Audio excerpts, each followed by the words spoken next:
ವೀರಶೈವ ಲಿಂಗಾಯತ ಸಮಾವೇಶದಲ್ಲಿ ಮಹತ್ವದ ನಿರ್ಣಯ, ಜಾತಿ ಗಣತಿ ವರದಿಯ ಜಾರಿ ವಿರುದ್ಧ ನಿರ್ಣಯ ಮಂಡನೆ. ವೀರಶೈವ ಲಿಂಗಾಯತ ಸಮಾವೇಶದಲ್ಲಿ ಮಹತ್ವದ ನಿರ್ಣಯವನ್ನು ಕೈಗೊಳ್ಳಲಾಗಿದೆ. 24ನೇ ಮಹಾ ಅಧಿವೇಶನದಲ್ಲಿ 8 ನಿರ್ಣಯಗಳನ್ನು ಮಂಡಿಸಲಾಗಿದೆ.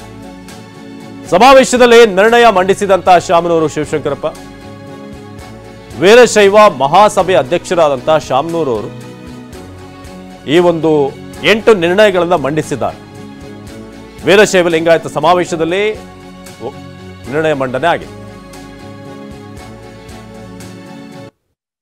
ಎಲ್ಲ ನಮ್ಮ ಸಮಾಜ ಬಾಂಧವರಲ್ಲಿ ವಿನಂತಿಸಿಕೊಳ್ಳೋದೇನೆಂದರೆ, ಈಗ 2 ದಿವಸ ಸಮಾರಂಭ ಮಾಡಿದ್ರಿ, 23, 24 ತಾರೀಕು ಏನು ಮಾಡಿದ್ರಿ ಅಂತ ಯಾರು ಕೇಳ್ಬೋದು. ಅದಕ್ಕೋಸ್ಕರವಾಗಿ ನಾವು ಈ ಮಹಾದೇಶದಲ್ಲಿ ಕೆಲವು ನಿರ್ಣಯಗಳನ್ನು ಅಂಗೀಕರಿಸಲಿಕ್ಕೋಸ್ಕರ ನಿಮ್ಮ ಮುಂದೆ ಮಂಡಿಸ್ತಾ ಇದ್ದೇವೆ. ದಯವಿಟ್ಟು ತಾವೆಲ್ಲ ಒಪ್ಪಿಗೆ ಕೊಡಬೇಕು ಅಂತ ನಿಮ್ಮಲ್ಲಿ ವಿನಂತಿಯನ್ನು ಮಾಡಿಕೊಳ್ತಾನೆ.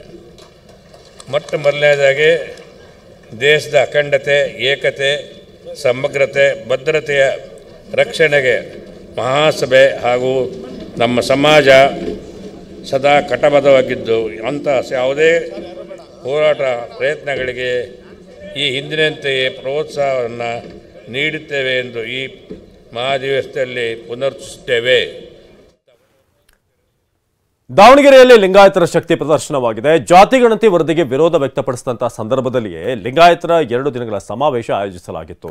ಸಮಾವೇಶದಲ್ಲಿ ಸರ್ಕಾರಕ್ಕೆ ಶ್ರೀಗಳು ಜಾತಿ ಗಣತಿ ವರದಿ ಕೈ ಬಿಡುವಂತೆ ಆಗ್ರಹಿಸಿದ್ದಾರೆ. ಬೆಣ್ಣೆದೋಸೆ ನಗರಿ ದಾವಣಗೆರೆಯಲ್ಲಿ 2 ದಿನಗಳ ಅಖಿಲ ಭಾರತ ವೀರಶೈವ ಮಹಾಸಭೆಯ 24ನೇ ಮಹಾ ಅಧಿವೇಶನ ಆಯೋಜಿಸಲಾಗಿತ್ತು. ರಾಜ್ಯದಲ್ಲಿ ಜಾತಿ ಗಣತಿ ವರದಿಗೆ ವೀರಶೈವರ ವಿರೋಧ ವ್ಯಕ್ತಪಡಿಸಿರುವ ಸಂದರ್ಭದಲ್ಲಿಯೇ ಶಕ್ತಿ ಪ್ರದರ್ಶನ ನಡೆದಿದೆ. ನಿನ್ನೆ ಸುತ್ತೂರು ಮಠದ ಶಿವರಾತ್ರಿ ದೇಶಿಕೇಂದ್ರ ಸ್ವಾಮೀಜಿ ಅಧಿವೇಶನ ಉದ್ಘಾಟನೆ ಮಾಡಿದ್ರು. ಇಂದು ಮಾಜಿ ಸಿಎಂ ಜಗದೀಶ್ ಶೆಟ್ಟರ್ ಧಾರ್ಮಿಕ ಅಧಿವೇಶನವನ್ನ ಉದ್ಘಾಟಿಸಿದ್ರು. ಕಾಶಿ ಪೀಠದ ಡಾಕ್ಟರ್ ಚಂದ್ರಶೇಖರ್ ಶಿವಾಚಾರ್ಯ ಸ್ವಾಮೀಜಿ, ದಿಂಗಾಲೇಶ್ವರ ಶ್ರೀ ಸೇರಿದಂತೆ ಪ್ರಮುಖ ಸ್ವಾಮೀಜಿಗಳು ಉಪಸ್ಥಿತರಿದ್ದರು. ಮಾಜಿ ಸಿಎಂ ಬಸವರಾಜ ಬೊಮ್ಮಾಯಿ, ಬಿಜೆಪಿ ರಾಜ್ಯಾಧ್ಯಕ್ಷ ವಿಜೇಂದ್ರ, ಶಾಸಕ ವಿನಯ್ ಕುಲಕರ್ಣಿ, ಮಾಜಿ ಸಚಿವ ರೇಣುಕಾಚಾರ್ಯ ಭಾಗಿಯಾಗಿದ್ದರು. ವೇದಿಕೆಯಲ್ಲಿ ಮಾತನಾಡಿದ ಶಾಸಕ ವಿನಯ್ ಕುಲಕರ್ಣಿ, ಜಾತಿ ಗಣತಿ ಬಿಡುಗಡೆ ಮರುಪರಿಶೀಲನೆ ಮಾಡಬೇಕು ಅಂತ ವಿನಂತಿ ಮಾಡಲಾಗಿದೆ ಅಂತ ಹೇಳಿದರು. ಉದ್ಯೋಗ ಮೇಳ ಎವ್ರಿ 3 ಮಂತ್ ಒಂದ್ಸಲ ಉದ್ಯೋಗ ಮೇಳ ಆಗಬೇಕು, ನಮ್ಮ ಸಮಾಜದ ಮಕ್ಕಳಿಗೆ ಉದ್ಯೋಗಗಳ ಅವಕಾಶ ಆಗಬೇಕು ಅನ್ನುವಂಥದ್ದು. ಮಹಾಧಿವೇಶನದ ಮೂಲಕ ಲಿಂಗಾಯತ ನಾಯಕರು ಶಕ್ತಿ ಪ್ರದರ್ಶನ ಮಾಡಿದ್ದು, ಜಾತಿ ಗಣತಿಗೆ ಪಕ್ಷ ಭೇದ ಮರೆತು ಒಕ್ಕೊರಲಿನಿಂದ ವಿರೋಧ ವ್ಯಕ್ತಪಡಿಸಿದ್ದಾರೆ.